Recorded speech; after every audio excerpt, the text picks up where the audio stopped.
So, hello everyone. My name is Jason. I'm a Course in Miracles student and a channeler. And I'm coming on today to do a daily dose of hope. This is Daily Dose of Hope. I think we're on day 44. Wow. So, I've been coming on almost every day in order to give a daily dose of hope because the energies on our planet, as you probably have noticed, are starting to get wackier and wackier. And so and my guides had guided me to come on and just give a daily dose of hope, and which I am trying to do. Um, so, what I want to talk about today is a few things. I want to talk about it's cherry blossom season here in Japan, and that's good. Talk about supplements. I want to talk about healing. I want to talk about God and talking to God, and then I want to talk about the eclipse, and then I'm going to do a channeling. So that's the order. Yeah. So, and if you're just interested in the channeling, you can just skip ahead. It'll be at the end part. So, okay. So first of all, it's a great feeling today because it's cherry blossom season here in Japan. I just took a walk outside, and it's just I usually don't see this many people outside, and everyone's just enjoying the cherry blossoms, just watching them, just taking walks. But the vibe is so nice. It's just this really high vibe. Like you just like when you pick up on the energy of everyone around you, it's just like, oh, this is really nice. I like this. You're kind of like floating around. And that does remind me of one other thing I wanted to talk about, but I'll get into that. But so yeah, so just a beautiful vibe and the power of flowers. My goodness, right? They're just flowers, but they're like creating this feeling of hope and of peace here in Japan. And it's an interesting contrast to what's going on in the States right at this moment, because everything is moving towards this eclipse energy and the world is going crazy and all this, I'm not going to call it BS, but I'm going to call it sort of manufactured. Yeah. Yeah. I'll get to that. But yeah, it's a very big difference because everyone here is just kind of floating around. Look at the cherry blossoms, are so beautiful. Hey, let's have a picnic. Spring is here. The new year has started. It's time to begin new things. The weather's warming up, all this kind of stuff. Okay, so I wanted to get into that.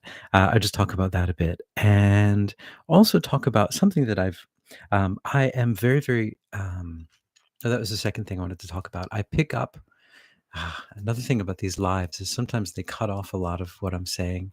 It's almost as if they're editing it as I speak. So I'm going to slow down a bit, just my speaking speed, in hopes that it doesn't get truncated. Okay, so here we go. The next thing I want to talk about was I was listening to this woman, um, and she's talking a lot about the aura and biofield and all of these things. It's very interesting stuff. And she was talking about empaths and people who are telepathic and how people pick up on different things. And then she was talking about how some people they will pick up on what you are thinking, and then they will kind of respond to that. And so they're kind of getting into your head kind of thing. And I thought that's wow, that's kind of strange. And so whenever I go outside, like I'm usually very drained if there's large groups of people, except for cherry blossom season when everyone's happy. But when everyone's just in their everyday grind, I'm just picking up on all of the energies that everyone's broadcasting, and I try very hard to keep up a block from that, but it just ends up coming in, and I end up picking it up, and but so but so what I was thinking about was like, before I pick it up, what if I just go around and just make sure that make sure, so if I'm walking down the street, make sure I'm picking up on what people are broadcasting, so before it gets inside of me, I can just understand, okay, this person is broadcasting this. And the reason of doing so is not like a privacy issue or anything like that. I'm not trying to get into, figure out what people are thinking. I'm just trying to figure out what are they projecting? What is this person projecting out? And and the reason is, and I thought this was interesting, there's a movie called that I used to love when I was in high school. It's called Wings of Desire. It's by I think he's German director called Wim Wenders, and it's about these two angels, and this one angel these two angels, and they are opening scene is beautiful. The music is amazing too, but the opening scene, there are these two angels, and they can hear everyone's hearts, what's going on in their hearts, and they're walking around this big, I think it's in Berlin, this big beautiful library in Berlin, and they can hear, people are suffering, and they hear this one woman kind of talk. I can't remember the situation, but she's in her mind, she's talking about all of the things that are going on in her life and how everything is just not going right, and they just put their hand on this woman, and they're angels, so the woman can't see them, and then the woman starts, like, the internal dialogue starts changing to one of hope, of like, oh, well, you know what, maybe tomorrow everything's going to change. You know what, that's okay, it's all okay, everything's going to go okay.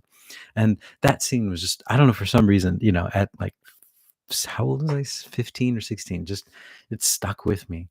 Love that scene so much. It's so beautiful with the music and everything.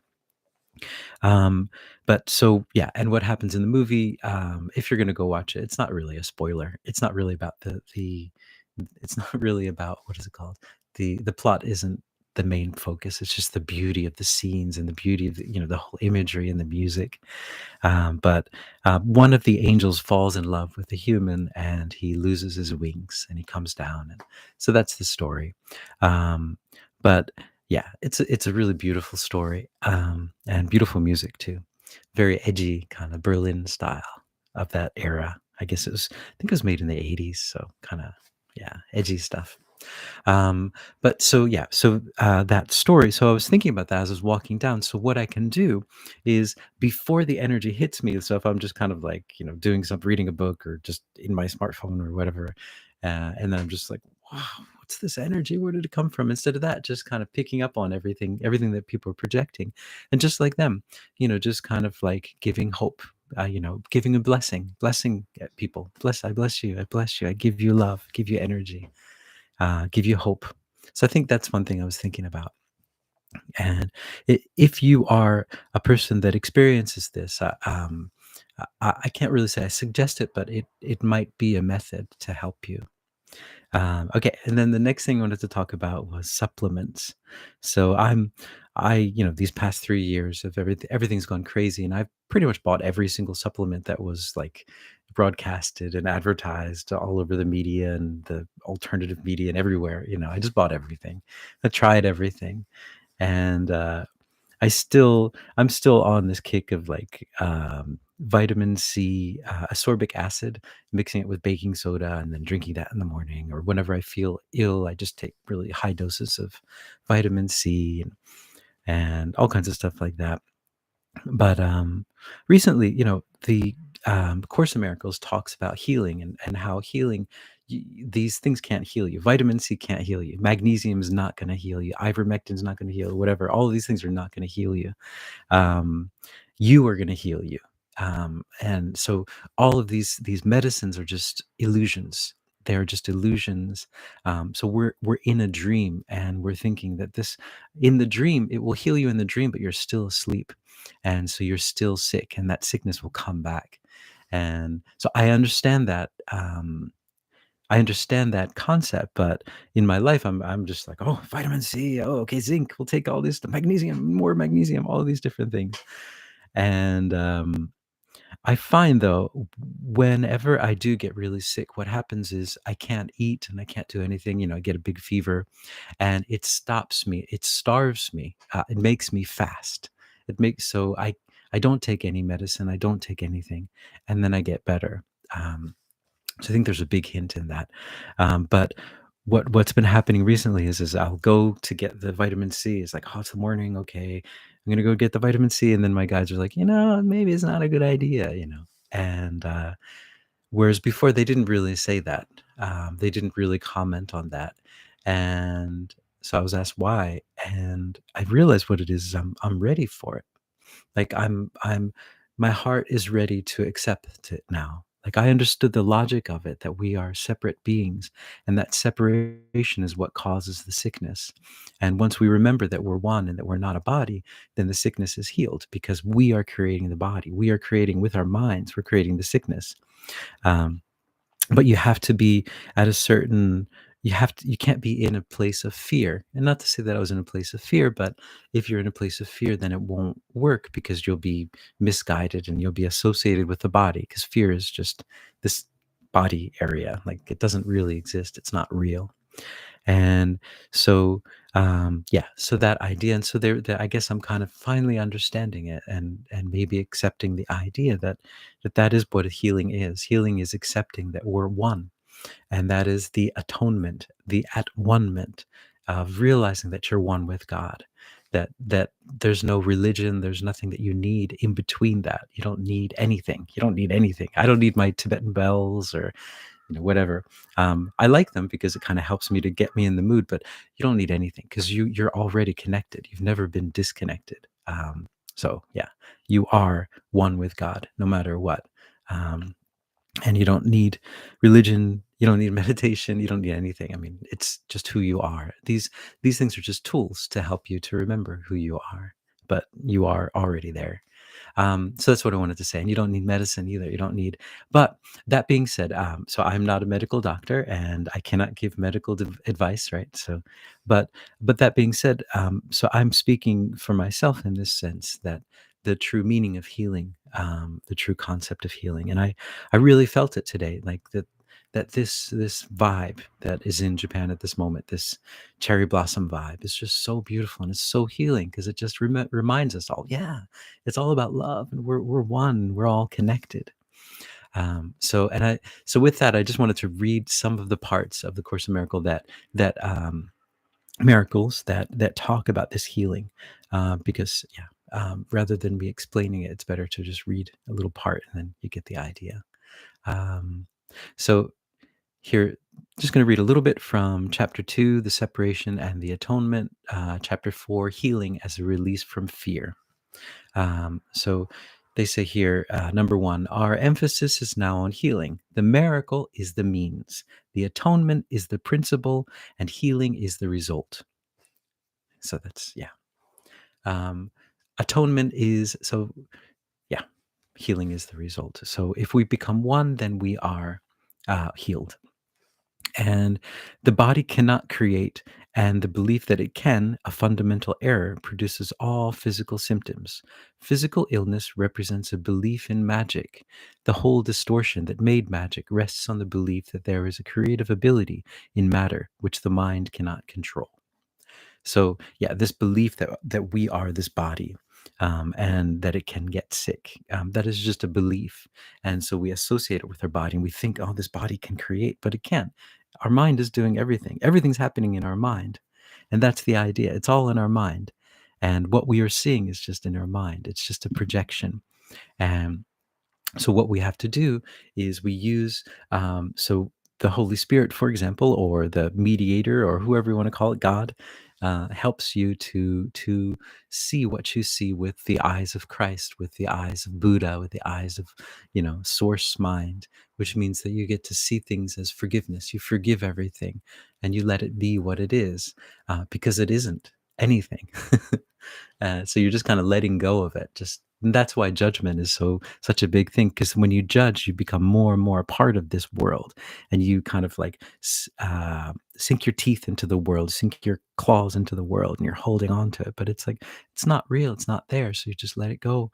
Then you can be free, and then you can start to really create and on this world, because we're here to create beautiful things. Again, I just want to read one more part, and this talks about how, so for example, when this kind of separation mind, at times you might not be ready for it. Like I wasn't ready for it, so I needed to take all of those supplements, and because I believed in them, and for my guides at that moment to say, no, supplements, stop it all, you don't need any of it, I probably would have gotten sick because I believed too much into it, in them. And so I wasn't ready to hear that, basically. And so I think there's different levels that you can be at for healing. And if you're not, so if you're not ready, then you can use like the methods of healing that are available on the planet, the medicines and things, until you are ready to let go of it and to remember that you're one. So it's not really a sense of judgment. It's just, where you're at, what will work for you. Because if you don't want to be in fear, Because if you're in fear, then you're gonna get sick. And so here's magic is the mindless or the miscreative use of mind. Physical medications are forms of spells, but if you are afraid to use the mind to heal, you should not attempt to do so. The very fact that you are afraid makes your mind vulnerable to miscreation. You are therefore likely to misunderstand any healing that might occur. And because egocentricity and fear usually occur together, you may be unable to accept the real source of the healing. Under these conditions, it is safer for you to rely temporarily on physical healing devices because you cannot misperceive them as your own creations. So, that idea, I thought that was interesting. So that, and then recently, so I'm working on this. This cherry blossom energy is really powerful. So I'm working on a channeling course, and I thought I would finish it within 2 weeks, but I have most of it written down, most of it all prepared, but I'm just going through it and editing it and organizing it so that it fits into a nice package. And so as I was doing that, I was thinking about something I was taught about, that there are different levels of beings that come to you. And yeah, so there are beings that have had a life on Earth. There are beings that have not had a life on Earth, and then there's source energy. And it's very different, the advice that you get. So, for example, a being that's kind of closer to our dimension might be able to give you more like hands-on advice, like you should maybe get that job, or you should do that, or you should. Whereas the higher up you go, the more they are closer to love. And since love is the answer to everything, all of the answers are just love. And so the higher up you go, the more abstract it gets, the messages do. And then when you talk to God, it's just like love, love, love, love, love, love, love, love, love, love, love, love, that kind of thing. So like I'd been talking to God about 5G. There's these 5G towers all over the place, and it's like, what should we do about that? And I think I talked about this before, but what should I do? What can I do as one being on this planet? And he's just like, love, love, love is the answer. Love is the answer to everything. That is it. And so it's so beautiful, such a beautiful thing. And that's how you can kind of figure out what the level of the guidance that you get to, where they're coming from. I mean, if they're just talking love, love, love, they're very high up there. So yeah, so the love is the answer. What should you do? Love. um, and then the next thing is the eclipse. So someone asked a question about the glasses that you use to wear to look at the eclipse, and whether or not they work or not. And no, I don't know the answer to this. I don't know, really much about the eclipse. I've heard that in India, ancient Indian. Hey, Kathy, hello. Uh, what do you? Oh, wow, it's 1616 here. Sorry, 1616. It's 1818. So it's, yeah. We go by 24-hour clocks here in Japan, military time for some reason. Um, but yeah, 1818. Um, but yeah. 1818 on a Saturday afternoon in cherry blossom season. Woohoo! Uh, so, yeah, about the eclipse, I've just I follow. There's this Navajo shaman, and he's on YouTube, and um, he talks about their I think he's Navajo. I might be wrong. Please, yeah, I'll have to check that out. I'll put the link below. He's a very interesting guy, and he speaks speaks the language of his people in the beginning, and then he just talks about many different things. And so he was talking about the eclipse, and he was saying that in his native tradition, when the eclipse happens, people all go indoors, and you stay inside, and you don't do any work. And I think he said something about not turning on any lights, and you just kind of yeah, just stay inside and ponder, I guess. And then I was listening to this other woman who is she was talking about ancient, or not ancient, but Vedic traditions, I guess Indian traditions, Hindu traditions. And when there is an eclipse, they also do the same thing. They go inside, stay inside until it's over. But for me, I usually just go out and like, whoa, it's an eclipse. Look, wow. So I don't know the answer to that. I will channel to figure that out, or to see what they say. But I do know, for example, like looking at the sun, for example, we're told, don't look at the sun; it's going to blind you. But there is a yoga technique that is used where the first hour of the sun that comes out, and the last hour that the sun is about to go away, that is a time when it's easier on your eyes, and that they have sun gazing. That's the sun gazing time, and so and those people haven't gone blind, so that I know of. So it's possible that the energy from the eclipse might be very, very positive, but I don't know. And another part of this too is that we are very, very powerful creative beings, and so whatever it is that we will, or that we think about, will become true. So um, so we have our base reality that we're living in, but on top of that, we're building on it as well. So that sort of thing. For example, the idea of flying. We've been taught, since we're very little, that we can't fly. You can't fly. You can't fly. You can't fly. But I'm sure we can, but it's just to overcome all that stuff in here, it's going to take a long time.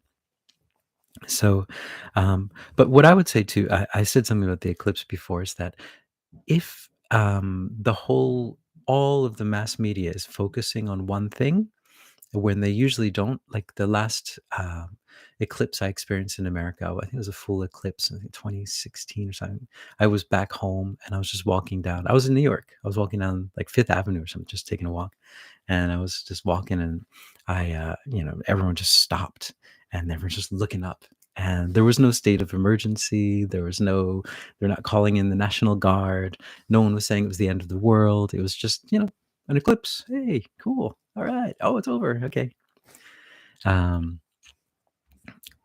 so yeah, that sort of thing. So that's yeah. So they are putting a lot of energy to it. So sometimes when that happens, it's usually a bait and switch. So don't look here, look here. But while you're looking here, something else is happening over here. So what I would say for me, that's my idea. Just I'm very curious, like what is it? What's going on behind the scenes?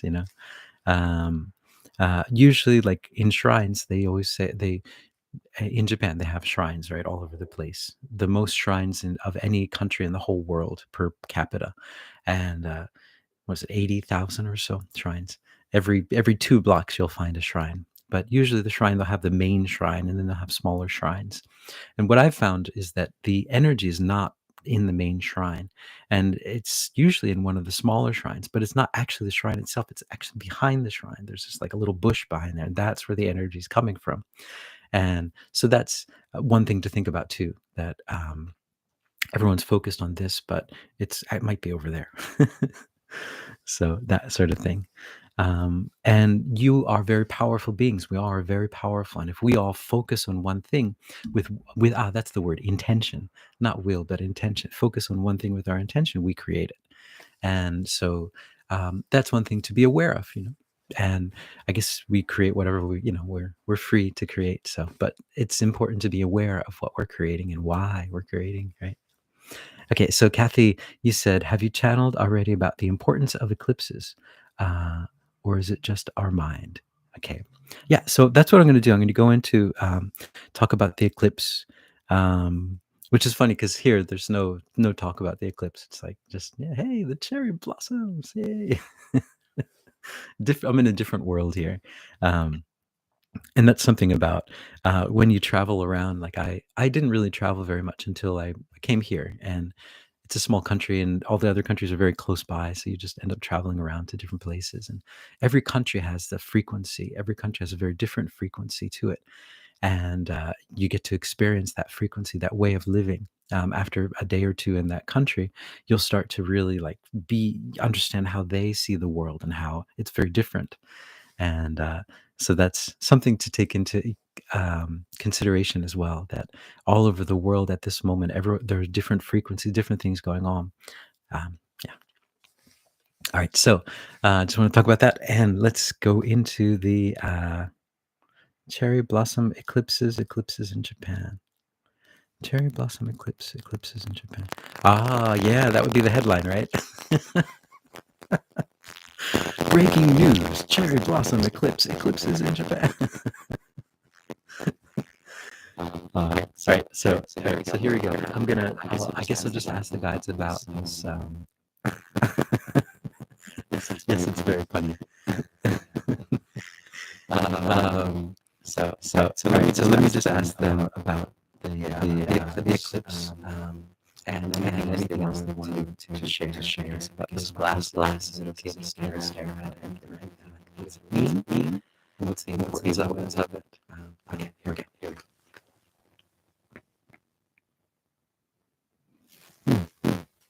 Greetings, sweetheart. I'm let you know that's Jesus. And we're here, and we're here, and we're over there, and we're over there, and we're everywhere, all at once, as you all are.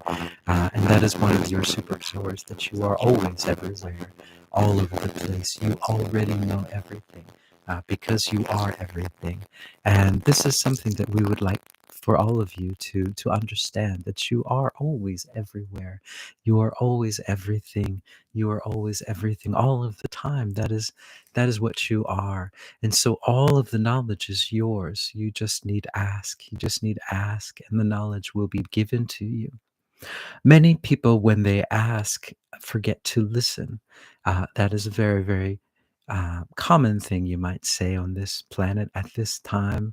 There are so many things to distract you from listening. So many of you ask your questions, and the answer comes, but you're not there and you're not listening. And so the answer falls on deaf ears.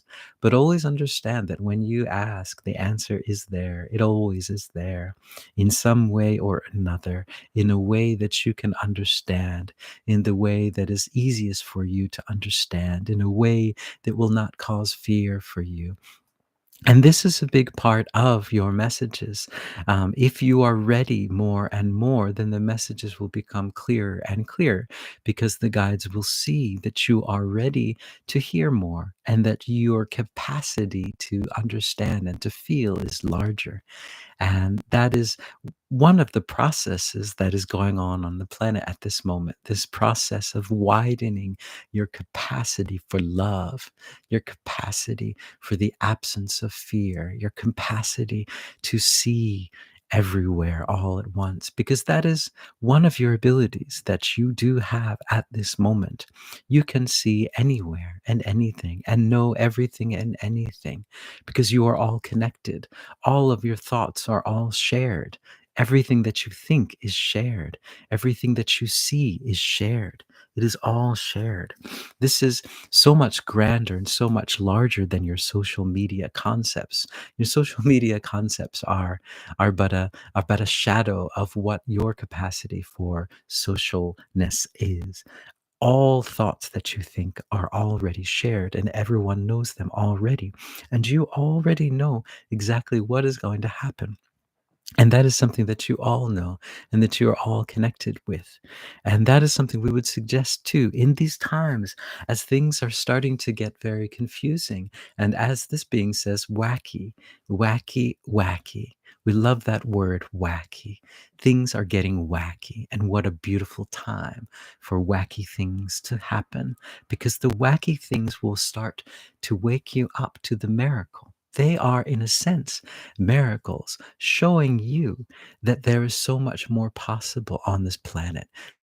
There's so much more than you ever thought that is possible on this planet.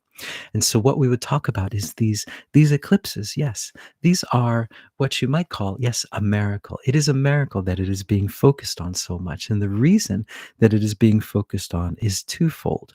One of the reasons, as this being says, is the bait and switch.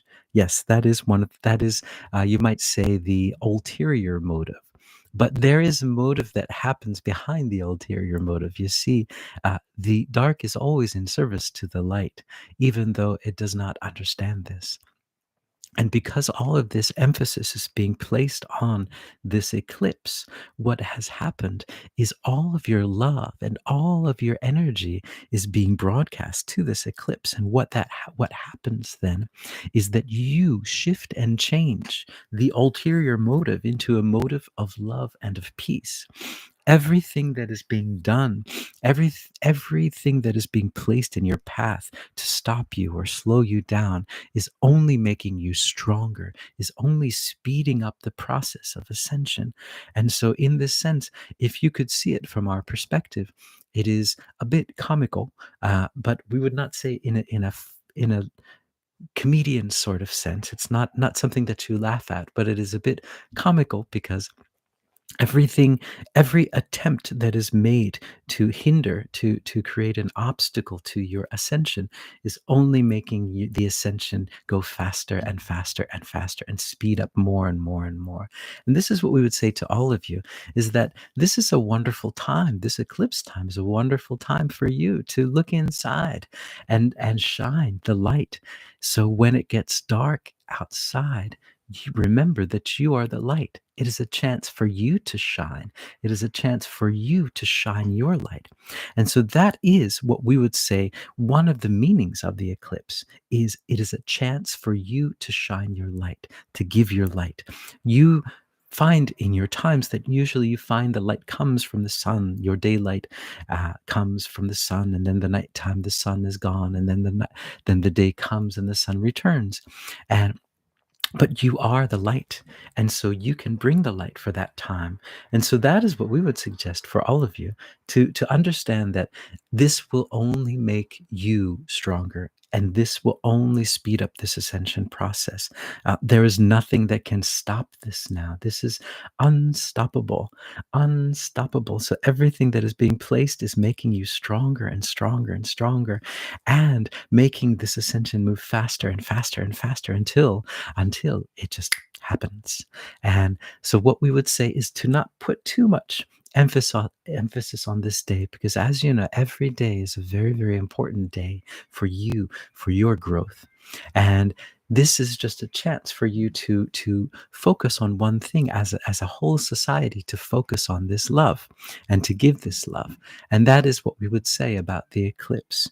And we also find it very entertaining as well that the eclipse is a story that is only in certain places on the planet, and that where this being is, the energy is very, very different. It is very much focused on love, and focused on this vibration of this spring energy.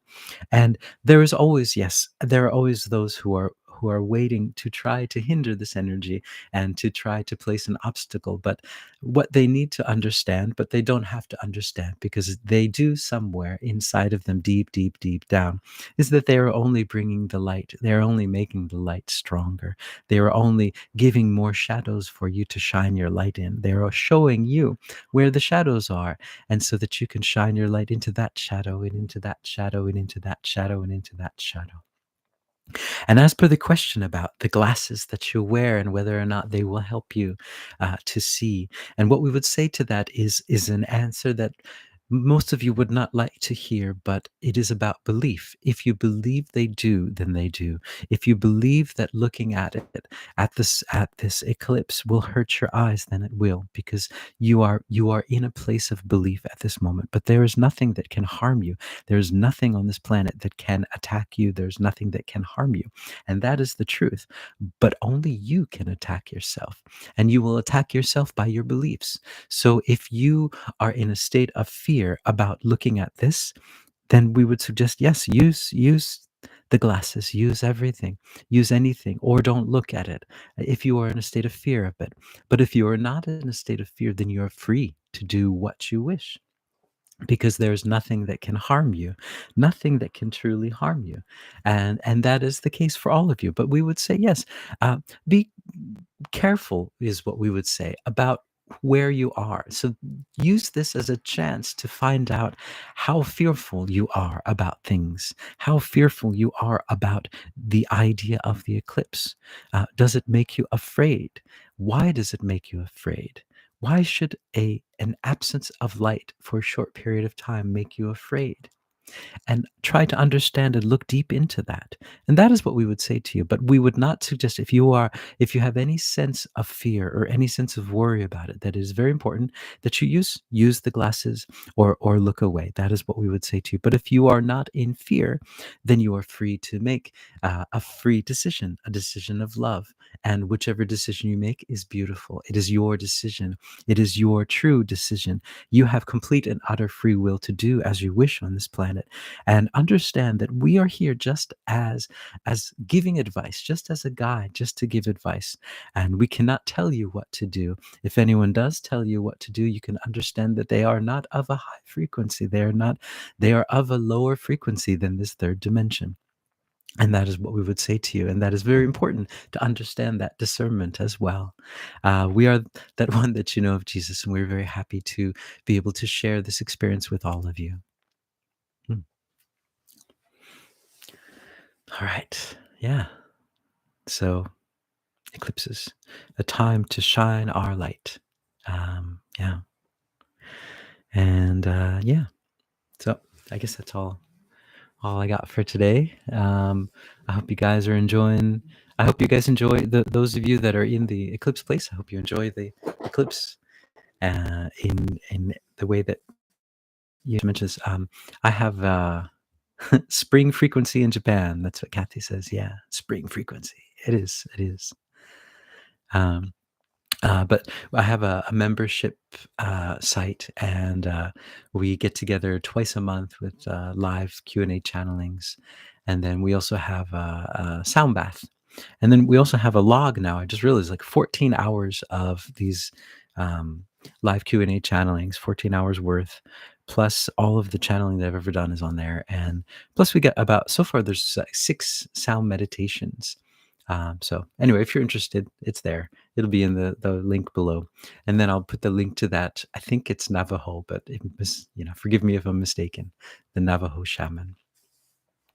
And yeah, so thank you guys very much. Thanks for listening, and yep, Kathy, I will see you. Hopefully, see maybe tomorrow if all works well. I'll see you tomorrow, and yeah, I hope you're enjoying the later times. What is it? So 6, 7, maybe 7 o'clock at night or 8 o'clock at night. Later in the day. I don't know if they have cherry blossoms in Australia. I imagine they do. Yeah. So anyway, guys, ciao. See you.